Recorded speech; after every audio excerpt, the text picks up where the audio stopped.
Selamat pagi buat kita semua. Terima kasih kepada Bapak Sidik selaku pengampu mata kuliah TTKI dan teman-teman sekalian yang sudah memberikan waktu kepada saya. Perkenalkan, nama saya Tijab Azhar Japurba, NIM 104120011, akan mempresentasikan hasil karya tulis ilmiah yang berjudul Analisis Kesulitan Mahasiswa Jurusan Teknik Sipil Universitas Pertamina Angkatan 2020 dalam mengikuti UTS online tahun akademik 2020-2021. Adapun latar belakang masalah adalah, seperti yang kita ketahui, pandemi COVID-19 merupakan penyakit menular yang mempengaruhi sistem kehidupan manusia, contohnya seperti ekonomi, sosial, dan sistem pendidikan. Di dunia pendidikan sendiri, dampak COVID-19 mengarah pada penutupan sekolah dan universitas, sehingga mengakibatkan seluruh siswa dan mahasiswa harus mengikuti pembelajaran jarak jauh. Di Indonesia sendiri, telah dikeluarkan surat edaran Kemendikbud nomor 4 tahun 2020 mengenai pelaksanaan pendidikan dalam masa darurat coronavirus disease. Di Universitas Pertamina, pembelajaran jarak jauh dimulai sejak tanggal 28 September hingga 23 September 2020 dengan menyediakan platform pembelajaran Microsoft Teams, e-learning, Google Classroom, dan WhatsApp Group. Namun demikian, tidak semua mahasiswa dapat mengakses internet dengan baik, sehingga menimbulkan kesulitan bagi mahasiswa saat proses belajar dan mengikuti ujian tengah semester. Berdasarkan latar belakang masalah tersebut, maka rumusan masalah yang diangkat dalam penelitian ini adalah bagaimana tingkat kesulitan mahasiswa jurusan Teknik Sipil Universitas Pertamina Angkatan 2020 dalam mengikuti UTS online. Dengan metode penelitian, yang pertama, jenis dan desain penelitian digunakan adalah deskriptif, kualitatif, dan kuantitatif. Desain penelitian yang digunakan adalah metode survei kuesioner. Populasi dan sampel. Populasi dan dalam penelitian ini adalah seluruh mahasiswa jurusan Teknik Sipil Universitas Pertamina Angkatan 2020 yang sedang menempuh pendidikan semester pertama tahun ajaran 2020-2021.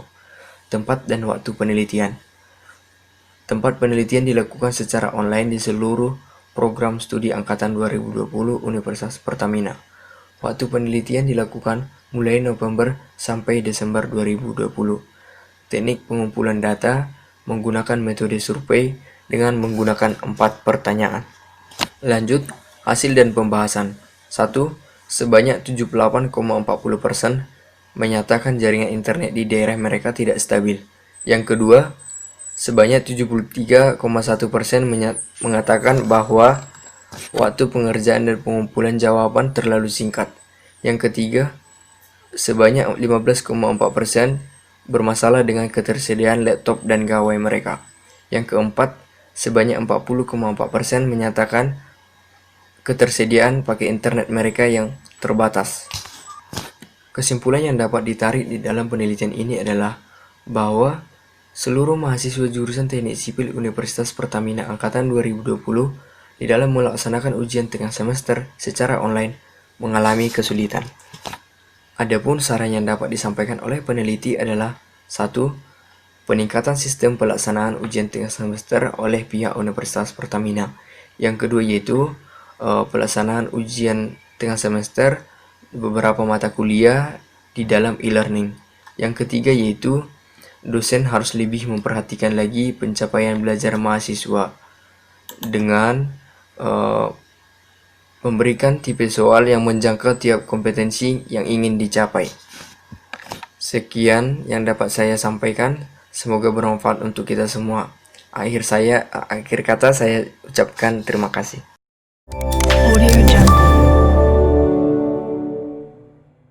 Assalamualaikum warahmatullahi wabarakatuh.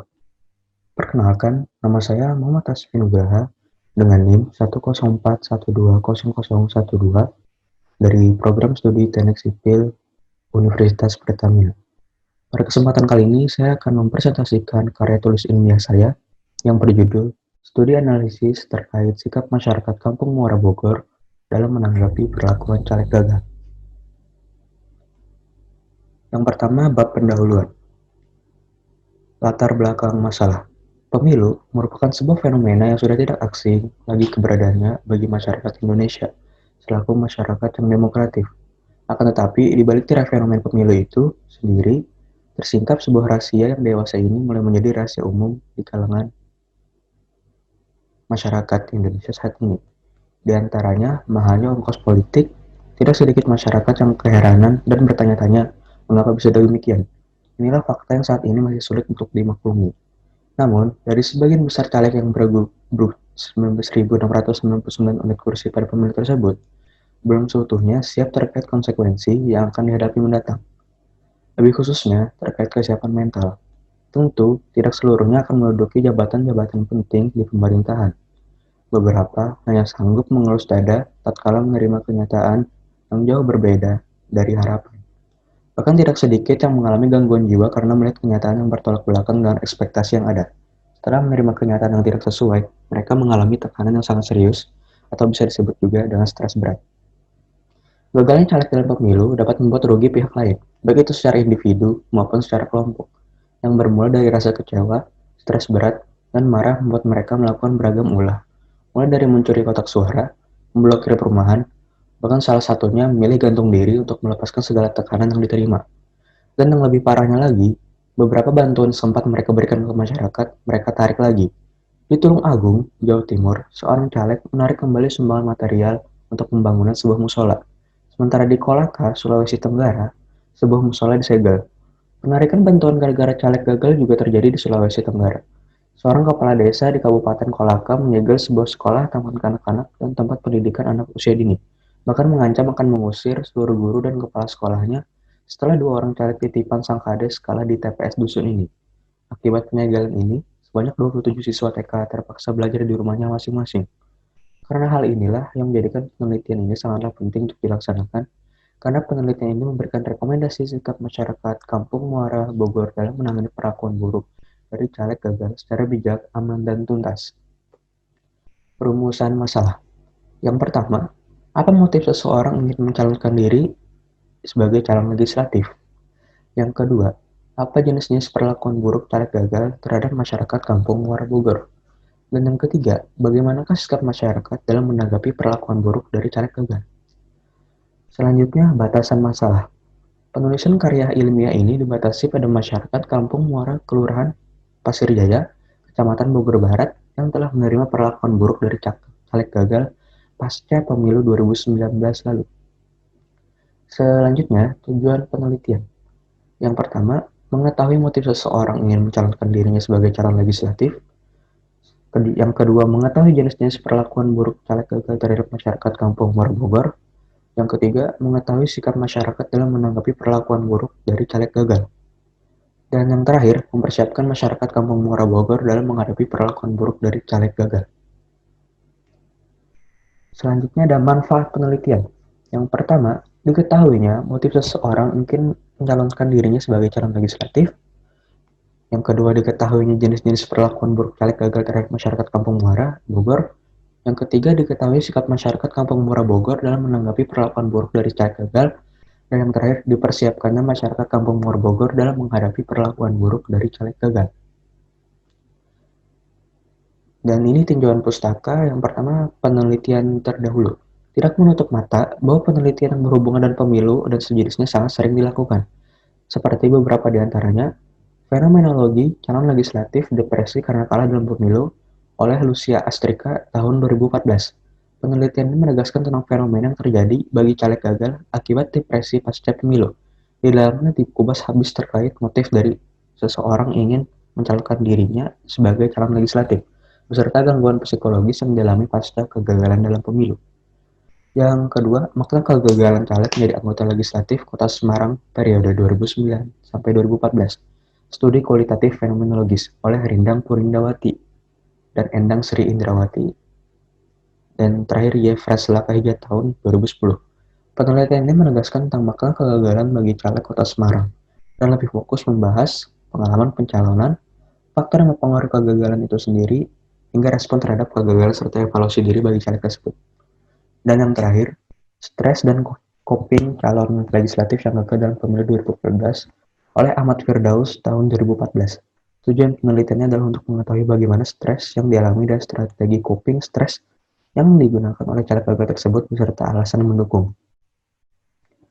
Nilai tambah dari penelitian yang saya lakukan, berdasarkan telah pustaa yang telah saya lakukan, dapat dinyatakan bahwa penelitian ini adalah penelitian pertama yang menyentuh pembahasan rekomendasi sikap masyarakat Kampung Muara Bogor dalam menangani perlakuan buruk caleg gagal.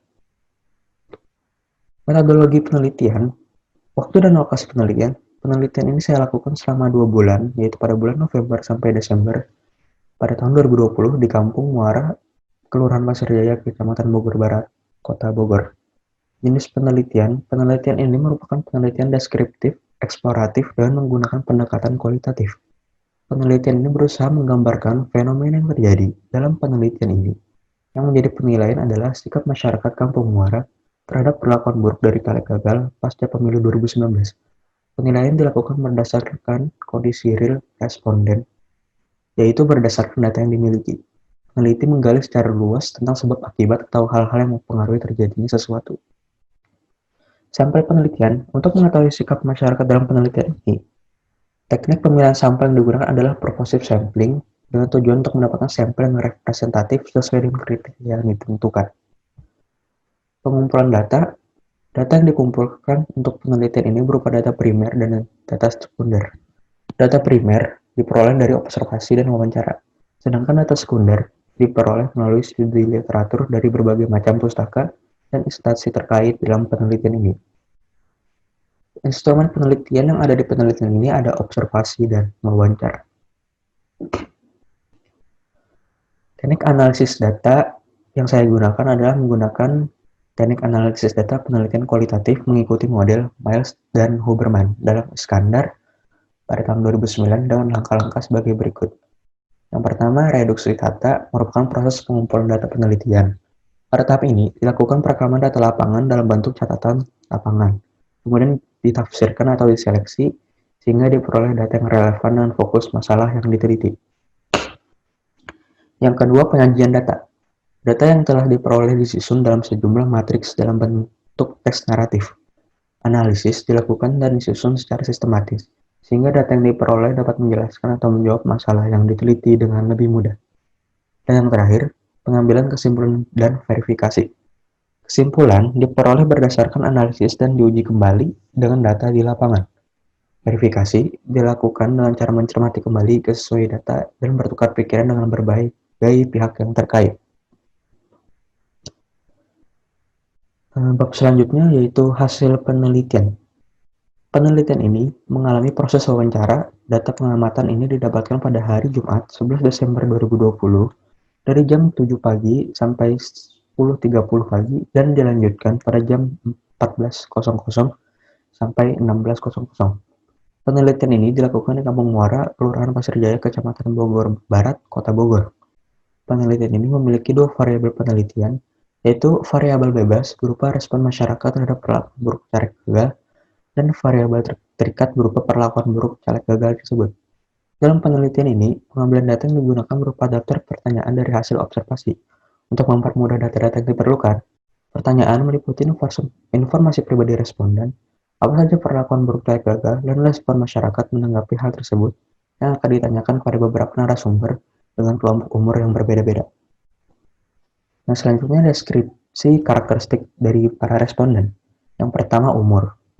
Dari grafik di atas dapat disimpulkan bahwa terdapat 3 responden berumur 16-20 tahun, 10 responden berumur 21-25 tahun, 8 responden berumur 26-30 tahun, 13 responden berumur 31-35 tahun, 2 responden berumur 36-40 tahun, 7 responden berumur 41-45 tahun, 11 responden berumur 46-56 tahun, dan 1 responden berumur 51-55 tahun.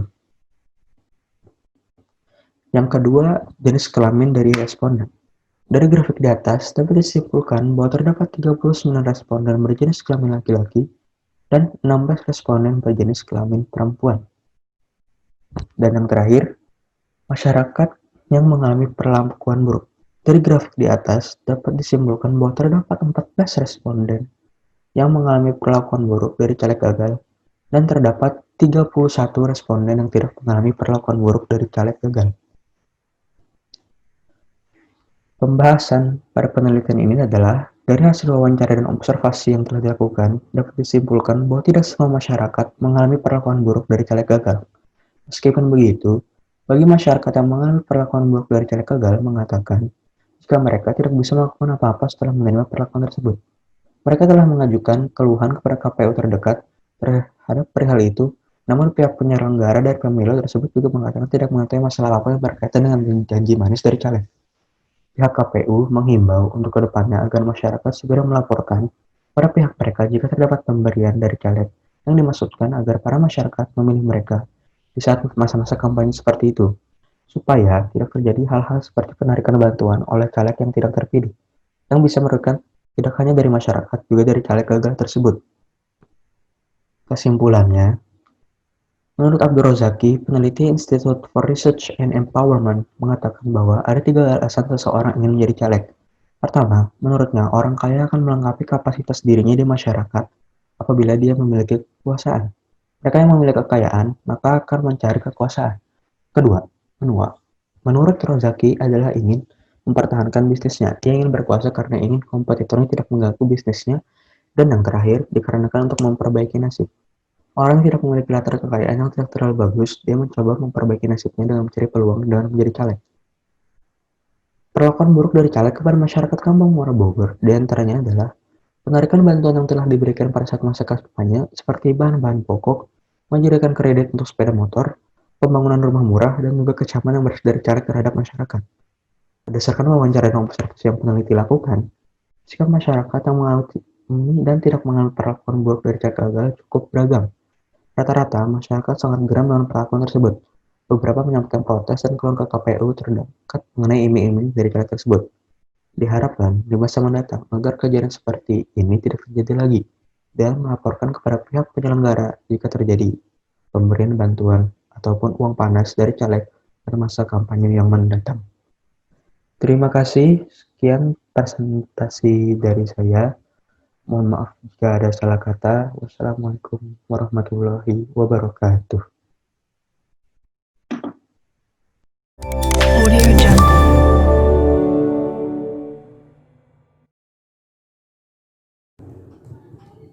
Halo semuanya, perkenalkan nama saya Nadia Sepina Togatorop dengan NIM 104120013 dari Prodi Teknik Sipil Universitas Pertamina 2020. Di sini saya akan mempresentasikan secara singkat tugas akhir dari tata tulis karya ilmiah, yaitu karya tulis ilmiah. Oke, baiklah, sebelum saya memulai presentasi singkat saya, terlebih dahulu kita harus mengetahui apa itu karya tulis ilmiah.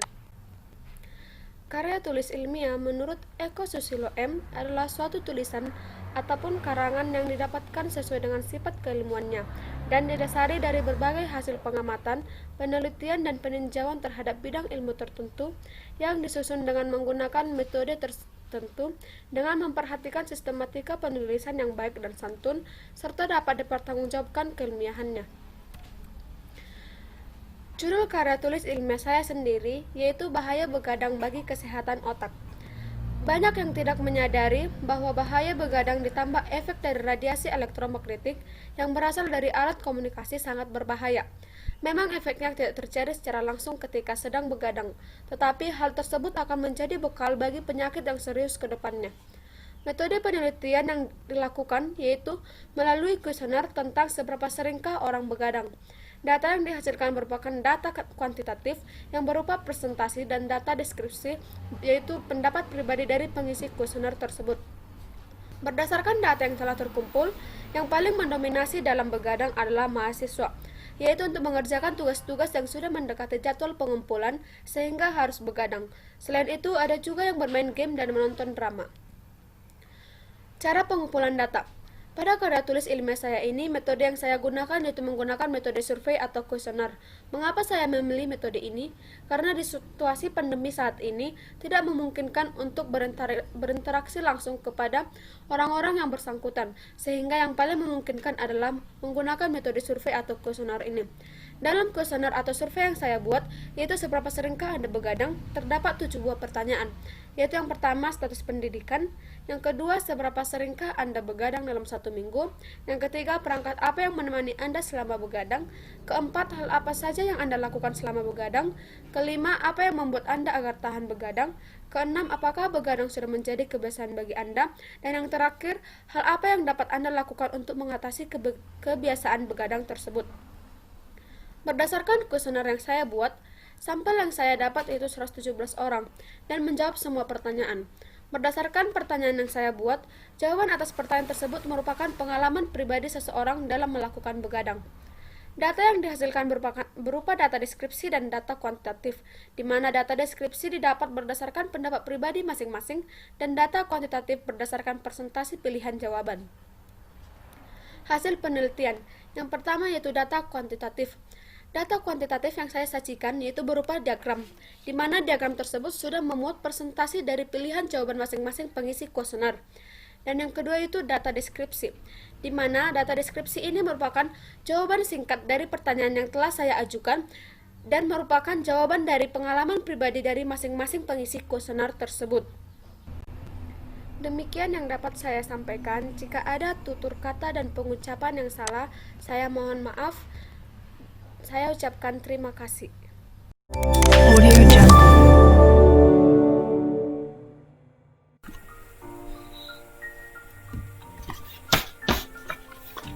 Assalamualaikum warahmatullahi wabarakatuh. Dalam video ini saya akan mempresentasikan hasil karya tulis ilmiah saya yang berjudul Analisis Rancangan Undang-Undang Omnibus Law Cipta Lapangan Kerja.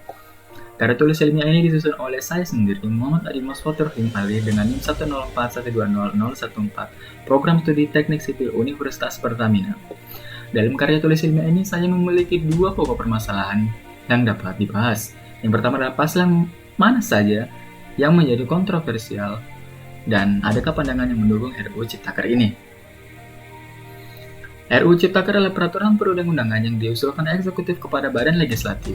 Tujuan dari RUU Omnibus Law Ciptaker ini untuk menyatukan peraturan undang-undangan yang ramai digunakan negara common law.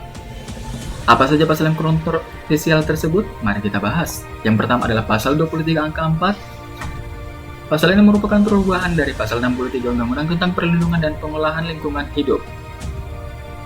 Dalam undang-undang tersebut terdapat perubahan, yaitu pembagian kewenangan mengenai pembagian proses AMDAL pemerintah pusat, pemerintah provinsi, dan pemerintah kabupaten kota diubah menjadi kewenangan penuh pemerintah pusat.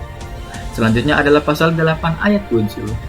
Usaha yang memiliki risiko tinggi memerlukan izin mendirikan bangunan. Izin tersebut merupakan persetujuan pemerintah pusat. Yang selanjutnya adalah pasal 77A.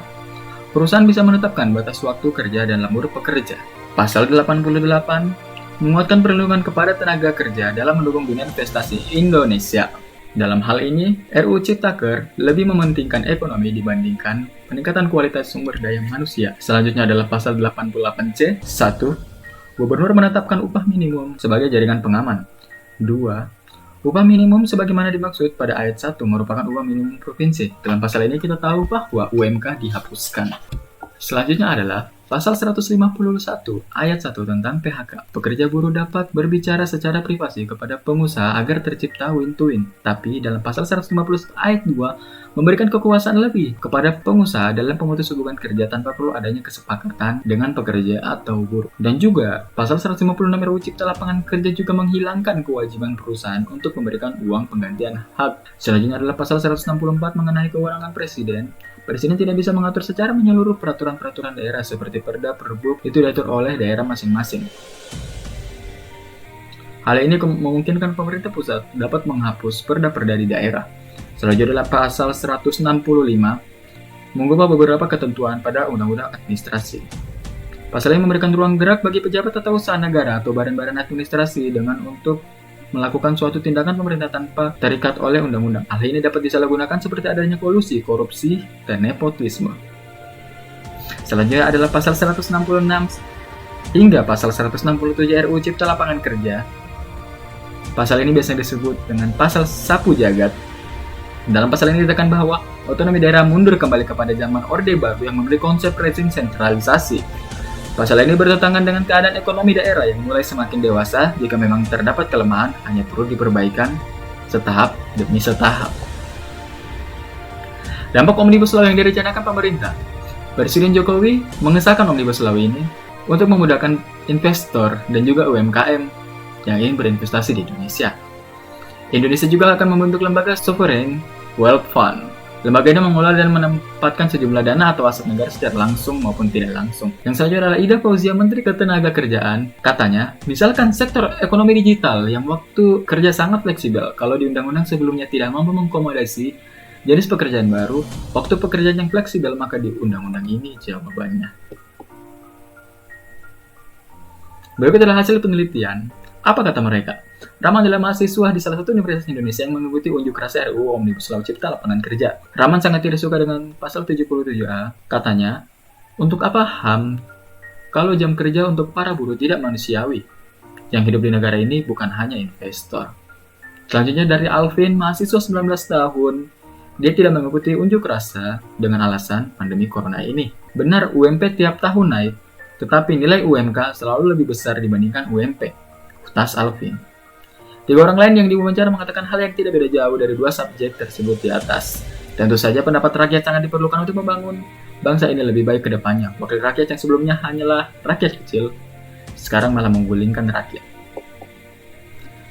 Sekian presentasi dari saya, terima kasih dan tetap kalem. Saya Adimas undur diri. Bye.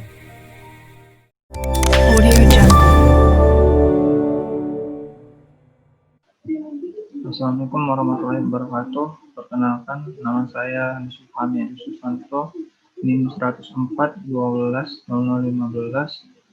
dan kali ini saya akan menjelaskan materi KTI saya yang berjudul Peran Orang Tua Terhadap Pemanfaatan Sosial Media. Yang pertama ada abstrak, yaitu kemajuan teknologi memang sangat pesat dan sangat membantu setiap orang, khususnya di bidang komunikasi. Media sosial menjadi salah satu manfaat dari kemajuan teknologi. Dengan adanya media sosial, setiap orang tidak perlu lagi berinteraksi tatap muka untuk berkenalan. Selain memperluas lingkup pertemanan, media sosial juga memiliki banyak dampak positif yang lain, seperti memperoleh informasi terkini, memperoleh ilmu pengetahuan, sebagai sumber pengetahuan, sebagai sumber penghasilan, dan lain-lain. Namun, media sosial tidak hanya memiliki dampak positif saja. Tentunya media sosial juga memiliki banyak dampak negatif, seperti pornografi, penipuan, dan kecanduan, dan lain-lain. Dikarenakan media sosial sangat mudah diakses dan dapat diakses oleh siapa saja, menjadi mengkhawatirkan bagi para orang tua. Banyaknya anak yang terjerumus oleh konten-konten negatif yang terdapat pada sosial media tentunya sangat memprihatinkan. Seorang anak mungkin terjerumus dikarenakan kurangnya edukasi dari perhatian orang tua. Karena kan sosial media merupakan sarana komunikasi dan media informasi tentunya akan menjadi kebutuhan bagi setiap anak. Namun ini juga bisa menjadi bumerang bagi anak itu sendiri. Karena pada sosial media terdapat banyak konten negatif yang tentunya tidak semuanya tersaring dengan baik. Ini menjadi dasar utama kenapa orang tua perlu memperhatikan dan mengawasi anaknya. Dan juga dapat menjadi indikator seberapa besar peran orang tua dan cara orang tua mengantisipasinya.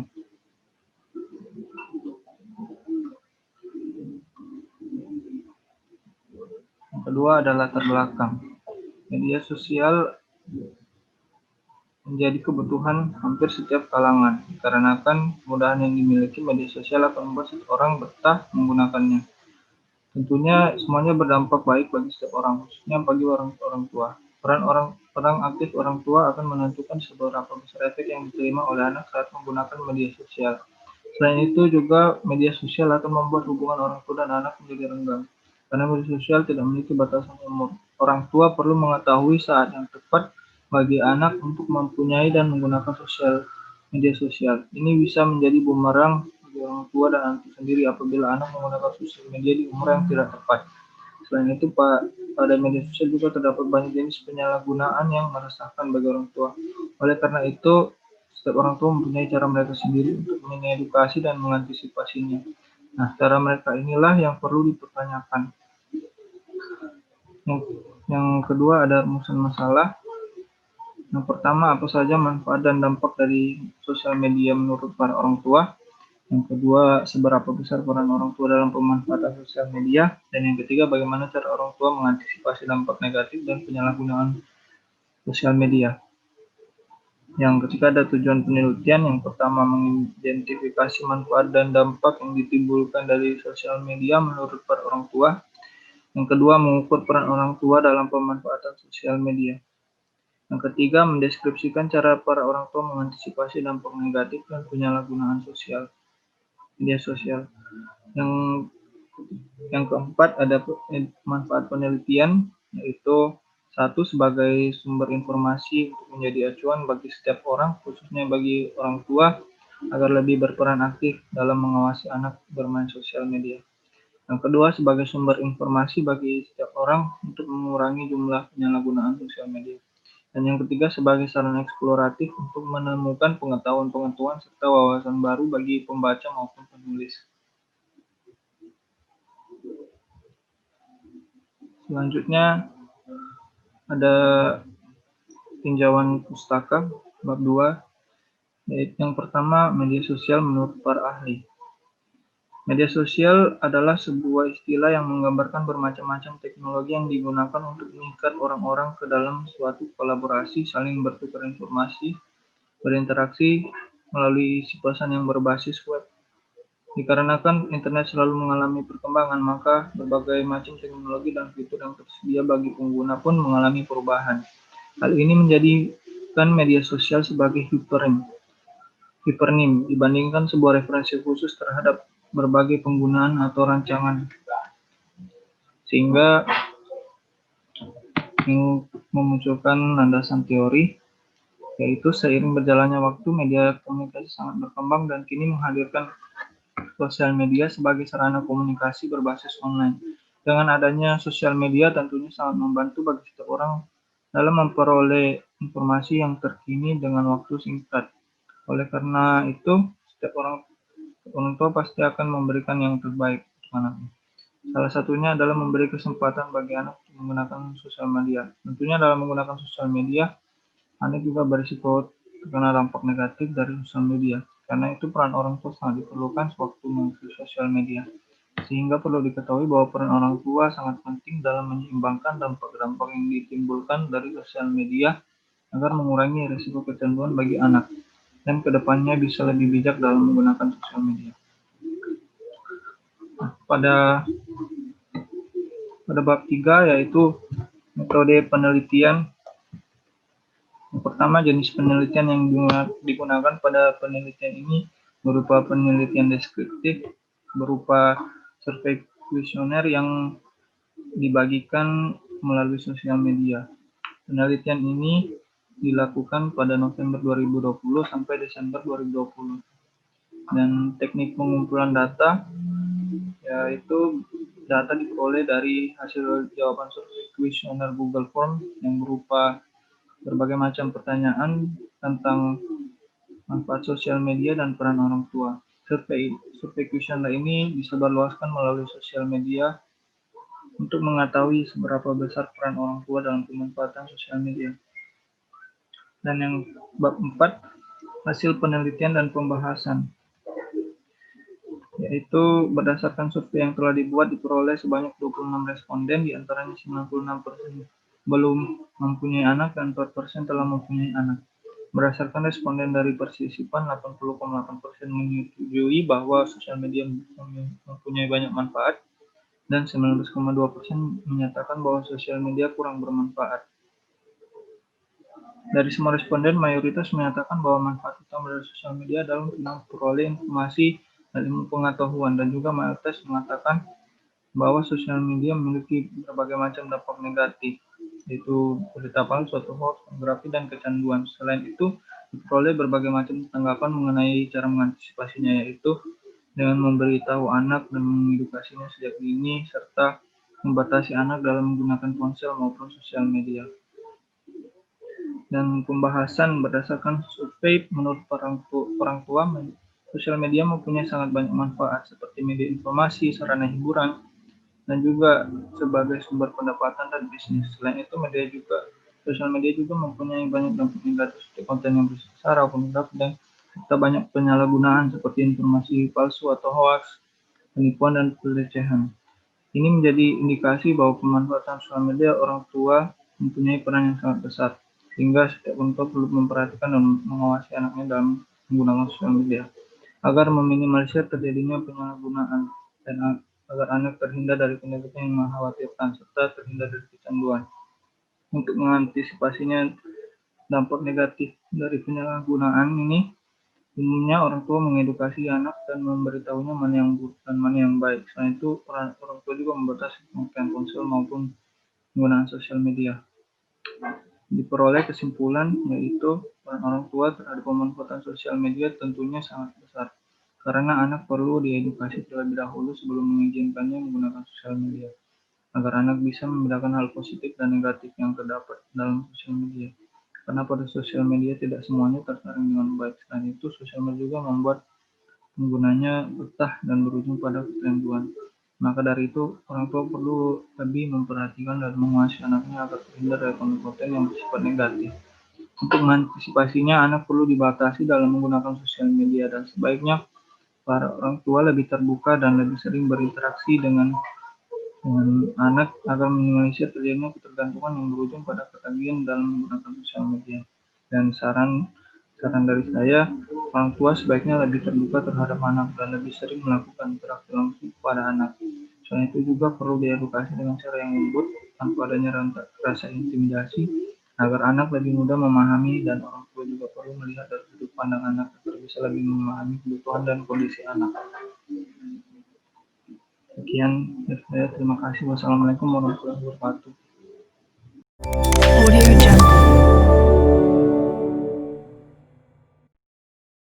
Assalamualaikum warahmatullahi wabarakatuh. Perkenalkan, nama saya Siti Aulia Ramadhani, NIM 104-12016 dari Prodi Teknik Sipil Universitas Pertamina.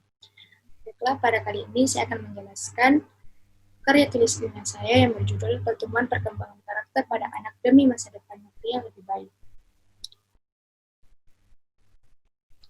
Bab 1. Pendahuluan latar belakang. Anak-anak merupakan masa depan suatu bangsa karena mereka akan melanjutkan setiap peran orang dewasa kelak nanti. Sebagai penerus bangsa ini, setiap anak harus memiliki karakter yang baik untuk menjalankan negeri ini. Bayangkan jika semua penerus bangsa memiliki perilaku buruk. Hal tersebut pasti membuat bangsa tersebut akan hancur karena cara mereka menjalankan bangsanya. Faktor pembentukan karakter anak perlu diperhatikan dalam mempersiapkan pembangunan negeri menuju era yang lebih baik lagi. Pembentukan karakter perlu diperhatikan sejak dini agar kelak besar nanti mereka akan menjadi orang berkualitas yang dapat mampu membangun negeri ini. Pada usia dini, anak-anak mereka akan mulai mengamati sekitarnya dan mencontohkannya.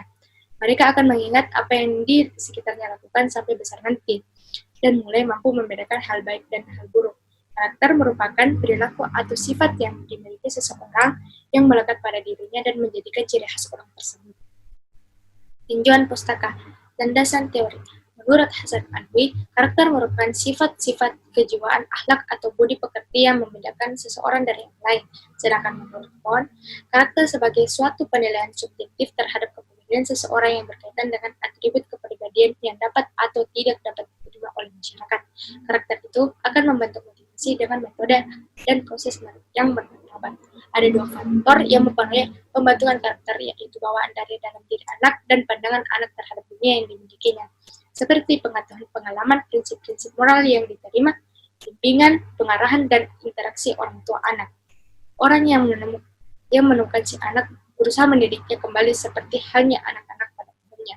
Karakter berhubungan dengan perilaku positif yang berkaitan dengan moral yang berlaku, dapat kejujuran, percaya diri, bertanggung jawab, penolong, dapat dipercaya, menghargai, menghormati, menyayangi, dan sebagainya.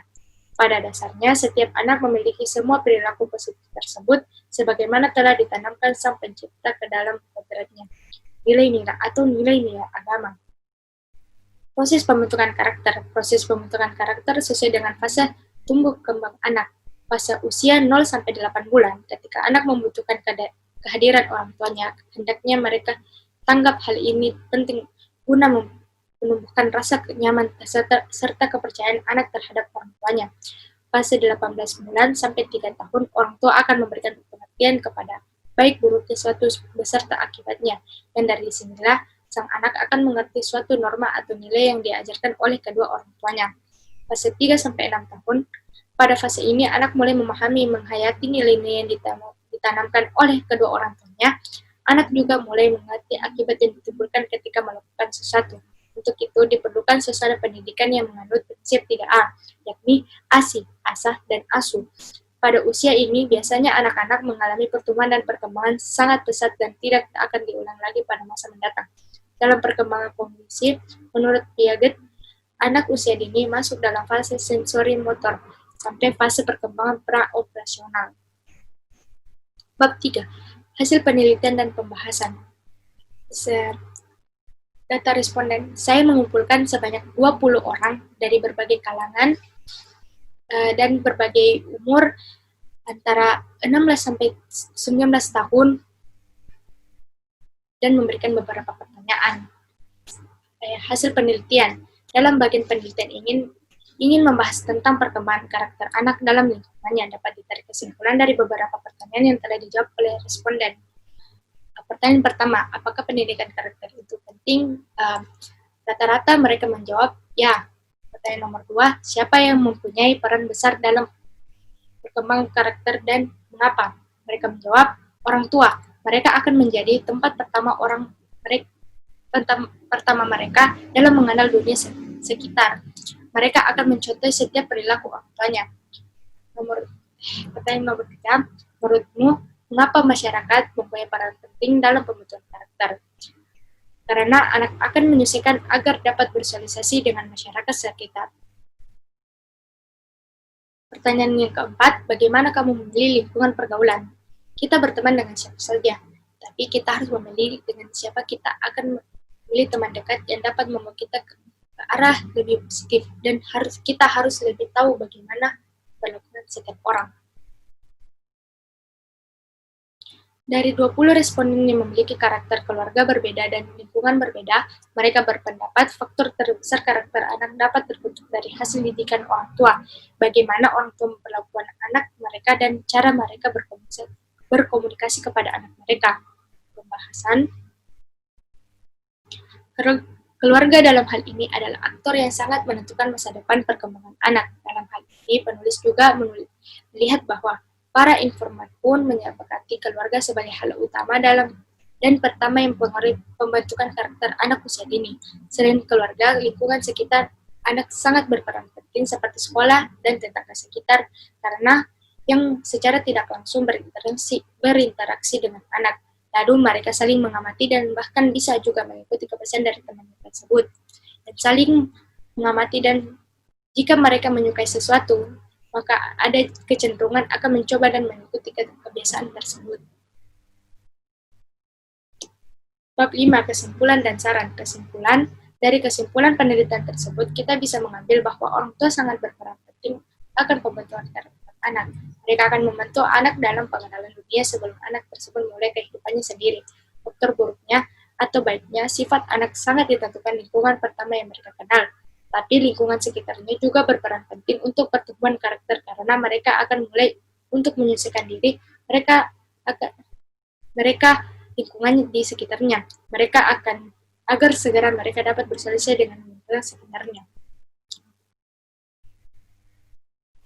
Saran, perhatian besar harus diberikan kepada penerus generasi yang akan melanjutkan negeri ini. Setiap orang tua harus memperhatikan pertumbuhan perkembangan anaknya. Mereka harus bisa menanamkan setiap perilaku baik kepada anaknya, tapi dengan cara penempatan kondisi yang terjadi. Misalnya, cara mengasuh anaknya harus sesuai dengan era yang dialami anak tersebut, karena setiap era akan merubah setiap pemikiran orang yang dapat menyampingkan peraturan adat istiadat seperti era dahulu yang lebih masuk akal. Isi, mungkin sekian presentasi dari saya. Billahi taufiq wal hidayah. Wal qalami wa ma yasturun. Wassalamualaikum warahmatullahi wabarakatuh.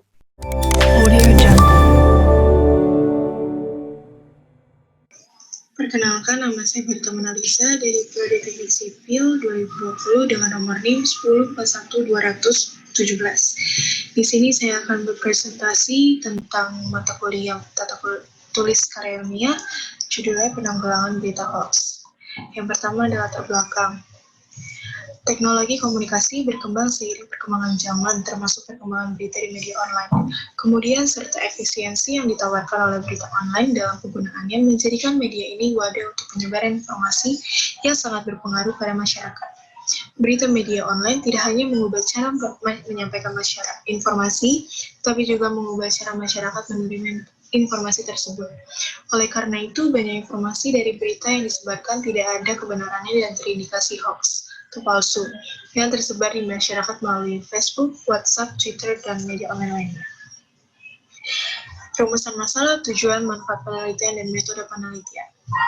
Rumusan masalah yang pertama, apa pengertian hoax, yang kedua, apa ciri-ciri hoax, yang ketiga, apa contoh dari berita hoax, dan yang keempat, bagaimana cara memilah berita yang berisi fakta atau hoax.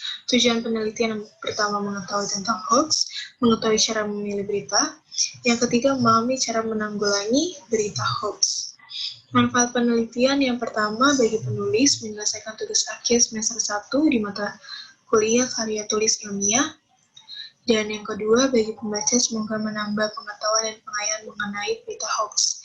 Metode penelitian digunakan dalam karya ilmiah ini adalah deskriptif kualitatif, yaitu metode penelitian berfokus pada masyarakat dan partisipan sebagai gambaran dalam memperoleh hasil penelitian.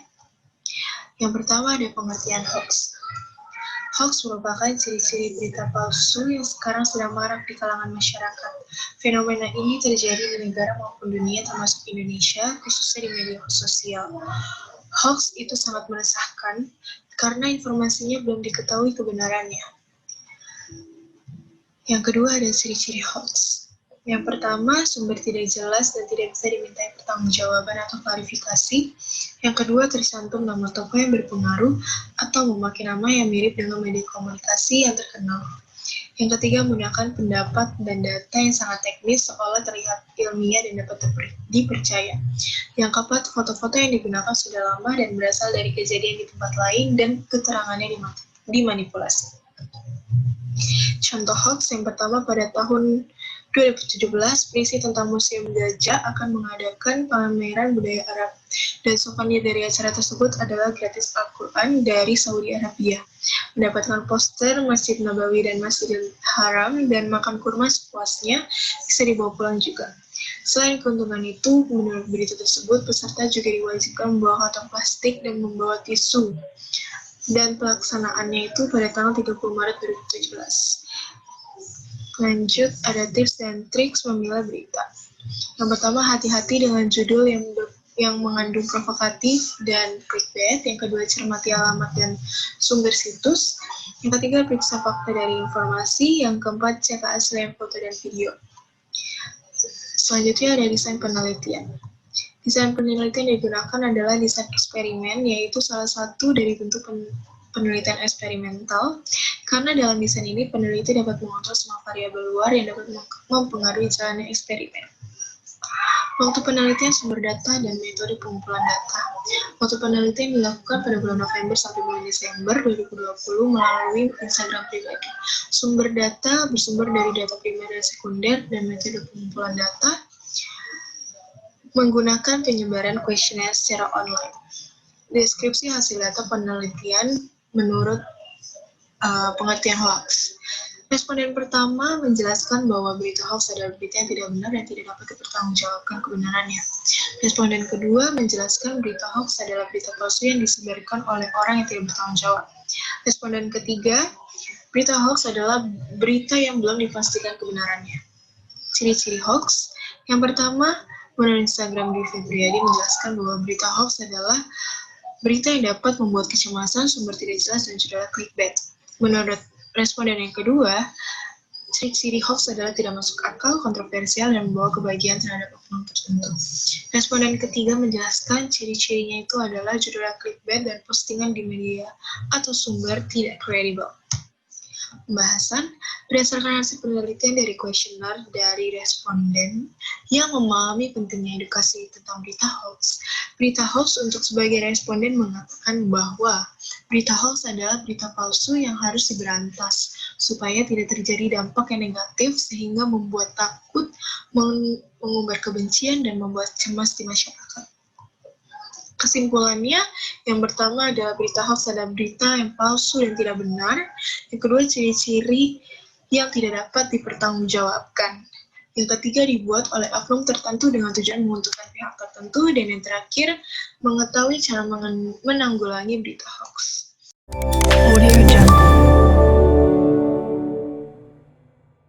Assalamualaikum warahmatullahi wabarakatuh. Selamat pagi, siang, sore, dan malam dimanapun Anda berada. Perkenalkan, nama saya Rangga Fikri Armanda dari Prodi Teknik Sipil Universitas Pertamina tahun 2020 dengan NIM 1041200118.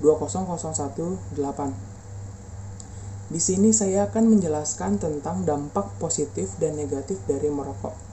Adapun tujuan dan manfaatnya. Tujuannya untuk mengetahui pengertian dari rokok biasa dan rokok elektrik. Yang kedua, mengetahui dampak negatif dari merokok dan mengetahui dampak positif dari merokok. Dan manfaatnya adalah dapat menambah pengetahuan baru tentang dampak positif dan negatif dari merokok.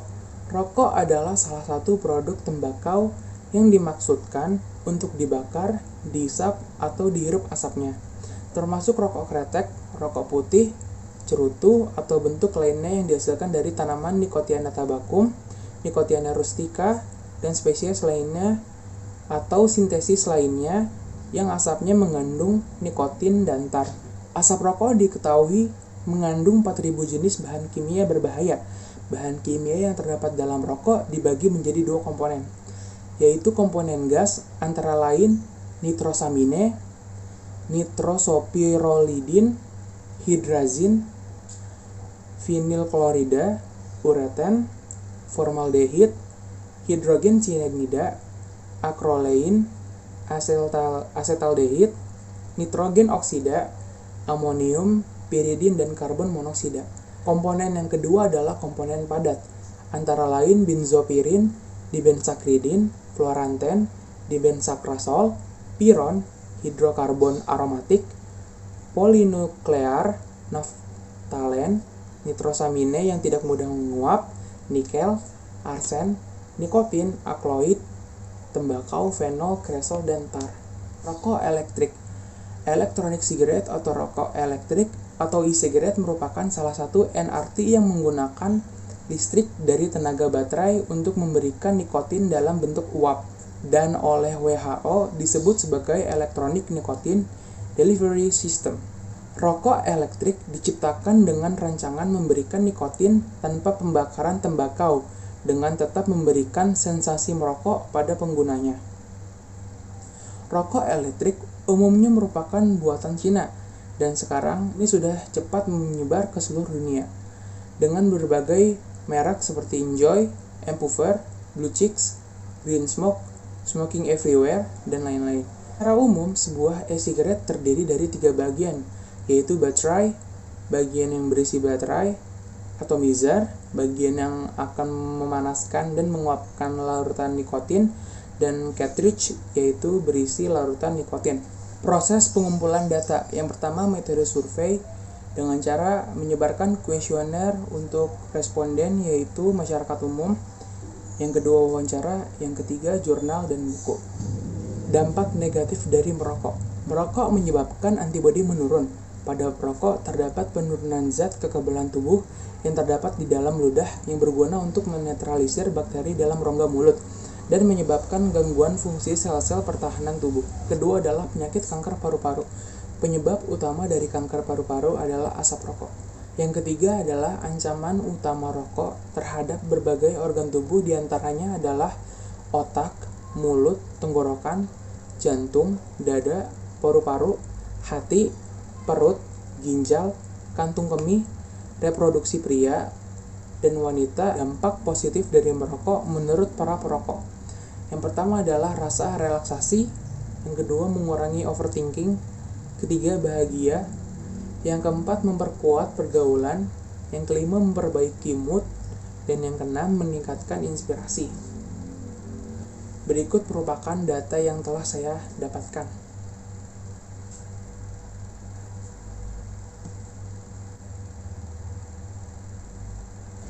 Berdasarkan dari data yang telah diuraikan, masih banyak dari kita yang belum merokok.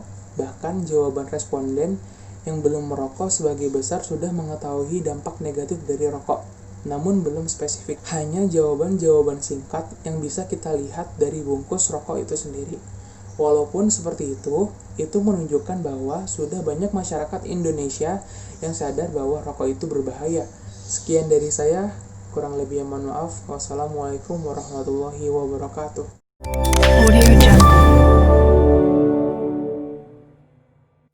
Assalamualaikum warahmatullahi wabarakatuh. Perkenalkan, nama saya Azalur Nisa dengan NIM 104120019.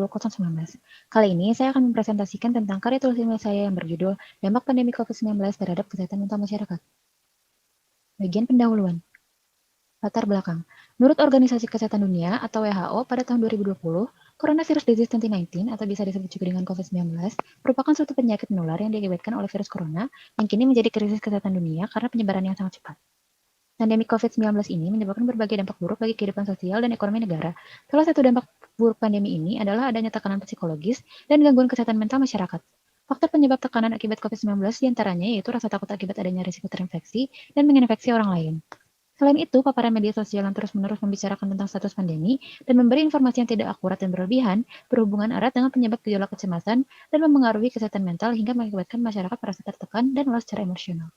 Menurut penelitian GAO pada tahun 2020. Karantina yang berkepanjangan dan perubahan rutinitas mendadak juga berkorelasi dengan risiko gejolak kesepian, depresi, dan kecemasan yang lebih tinggi.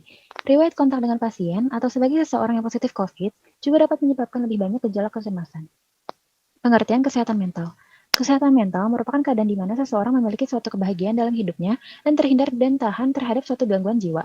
Sebagaimana dengan yang dikemukakan oleh Organisasi Kesehatan Dunia pada tahun 2001 yang mendefinisikan kesehatan mental sebagai keadaan kesejahteraan di mana individu menyadari kemampuannya sendiri, dapat mengatasi tekanan hidup yang normal, dapat bekerja secara produktif dan berbuah, dan mampu membuat kontribusi untuk komunitasnya. Kondisi psikologis terkait pandemi COVID-19.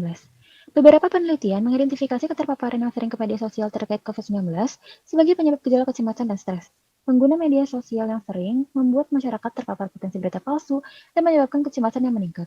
Dengan situasi yang tidak dapat diprediksi dan banyak hal yang tidak diketahui tentang virus corona, informasi yang salah dan berita palsu dengan mudah menyebar melalui platform media sosial. Menurut penelitian ERKU pada tahun 2020. Dan menciptakan ketakutan dan kecemasan di kalangan masyarakat.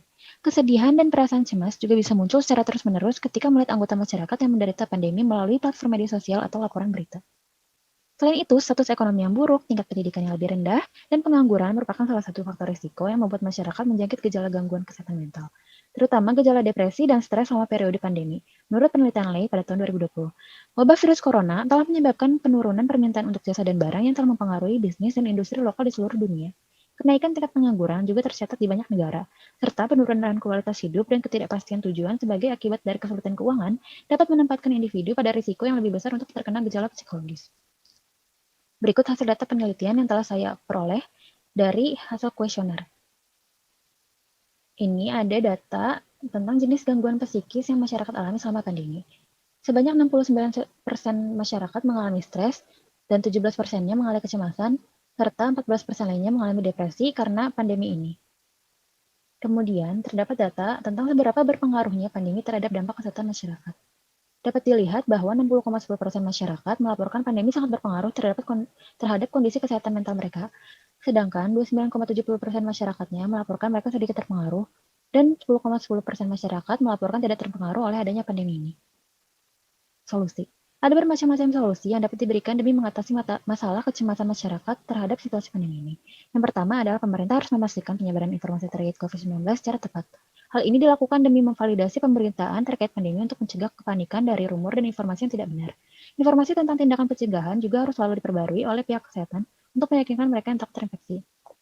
Kemudian, memudahkan akses layanan kesehatan mental untuk masyarakat selama masa karantina berkepanjangan ini, terutama bagi mereka yang sangat membutuhkan dukungan psikologis. Dikarenakan layanan kesehatan tatap muka terbatas akibat pandemi COVID-19, layanan kesehatan mental jarak jauh juga dapat diberikan dalam bentuk konsultasi online dan hotline.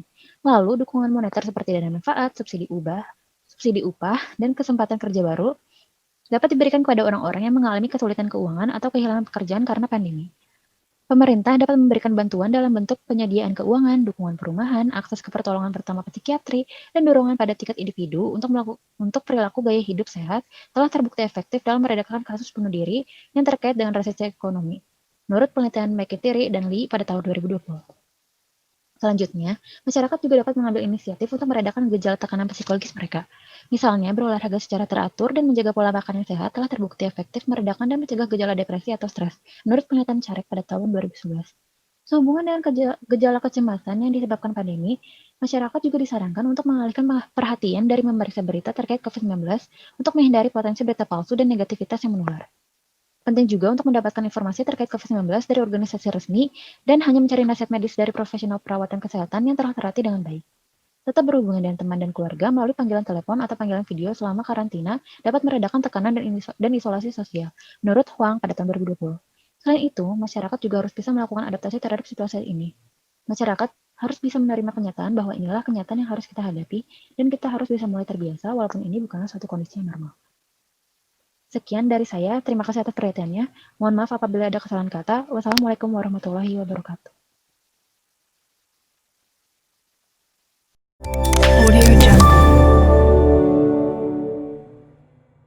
Assalamualaikum warahmatullahi wabarakatuh. Nama saya Jihan Kairi Salwa dengan NIM 104120020.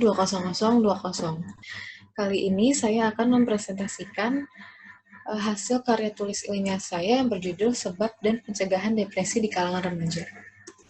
Pertama-tama, latar belakang. Kesehatan mental adalah suatu keadaan di mana seseorang tidak mengalami perasaan bersalah terhadap dirinya sendiri, memiliki estimasi yang realistis terhadap dirinya sendiri, dan dapat menerima kekurangan atau kelemahannya, kemampuan menghadapi masalah-masalah dalam hidupnya, memiliki kepuasan dalam kehidupan sosialnya, serta memiliki kebahagiaan dalam hidup, menurut Peter dan Uden tahun 2006. Pada masa kini, lebih banyak anak muda yang hidup dalam tekanan sangat besar. Lebih banyak anak muda daripada generasi tua yang mengalami tekanan psikologis serius, depresi berat, dan punya pikiran atau kecenderungan bunuh diri. Menurut riset dari data National Survey on Drug Use and Health di Amerika Serikat, para ahli berteori masalah ini disebabkan akses ponsel pintar dan berkurangnya waktu tidur. Berikut rumusan masalah dan tujuan penelitian yang saya ambil. Pembahasan yang pertama yaitu apa itu kesehatan mental. Dalam Undang-Undang Nomor 23 Tahun 92 dijelaskan bahwa pengertian kesehatan adalah keadaan sejahtera dari badan, jiwa, dan sosial memungkinkan setiap orang hidup produktif secara sosial dan ekonomis. Menurut saya bahwa kesehatan mental itu merupakan aspek penting yang bersifat pribadi dan individu yang berpengaruh terhadap pola pikir serta perilaku manusia. Maka dari itu, selain kesehatan fisik, kesehatan mental pun perlu dijaga dan dirawat agar mendapatkan keadaan yang stabil dan mampu memutuskan keputusan yang bijak. Lalu, mengapa kesehatan mental perlu dijaga sejak usia remaja? Pertama-tama, kita harus mengetahui apa itu pengertian remaja. Menurut WHO, remaja adalah penduduk dalam rentang usia 10-19 tahun. Masa remaja juga ditandai dengan adanya perkembangan fisik dan mengalami perubahan secara psikologis. Intinya, pengertian remaja adalah seseorang yang mulai belajar bertanggung jawab pada diri sendiri, keluarga, lingkungan, serta mulai sadar dengan dirinya sendiri kalau bukan dirinya sebagai anak-anak lagi. Lalu kesehatan mental pada remaja, keadaan emosi selama masa remaja menurut Hurlock tahun 2001, secara tradisional remaja dianggap sebagai periode badai dan tekanan, yaitu suatu masa di mana ketegangan emosi meningkat sebagai akibat perubahan fisik dan kelenjar. Ketegangan emosi ini diperoleh dari kondisi sosial mengelilingi remaja masa kini. Adapun meningkatnya emosi terutama karena berada di bawah tekanan sosial dan menghadapi kondisi baru. Sedangkan selama masa anak-anak, ia kurang mempersiapkan diri untuk menghadapi keadaan-keadaan itu. Lalu faktor apa saja yang mempengaruhi kesehatan jiwa? Menurut feedback tahun 2008, yaitu ada faktor individual, psikologis, budaya dan sosial, dan juga presipitas. Lalu bagaimana cara mengatasi depresi pada remaja? Tentunya kita harus mengetahui apa pengertian depresi dulu, lalu kita mengetahui gejala-gejala depresi, dan bagaimana cara mengatasinya atau intervensi untuk menurunkan depresi pada remaja menurut Hill tahun 2009, yaitu ada yang pertama terapi keluarga, yang kedua ada cognitive behavior therapy atau CBT, yang ketiga ada psikoedukasi, dan yang keempat ada terapi observe and experiential integration atau OAE. Kesimpulan, perlu kita ketahui bahwa kesehatan pada diri ini bukan hanya kesehatan fisik saja, melainkan kesehatan mental pun merupakan aspek terpenting dalam diri ini. Maka dari itu, tak berheran jika mata pelajaran olahraga di sekolah sering disebut pendidikan kesehatan jasmani dan rohani. Bukan hanya jasmani saja. Berdasarkan data-data yang saya dapatkan, dapat disimpulkan pula bahwa peningkatan depresi pada remaja saat ini yaitu disebabkan karena mereka sedang melewati puber, yaitu masa di mana mereka sedang mengalami perubahan fisik maupun mental. Maka dari itu sangat penting bagi kita untuk saling menjaga kesehatan mental diri ini. Karena bagaimanapun yang kita lakukan sekarang akan selalu kita tanggungjawabkan hingga masa depan kita nanti. Sekian, kurang lebihnya mohon maaf. Wassalamualaikum warahmatullahi wabarakatuh. Audio Jungle.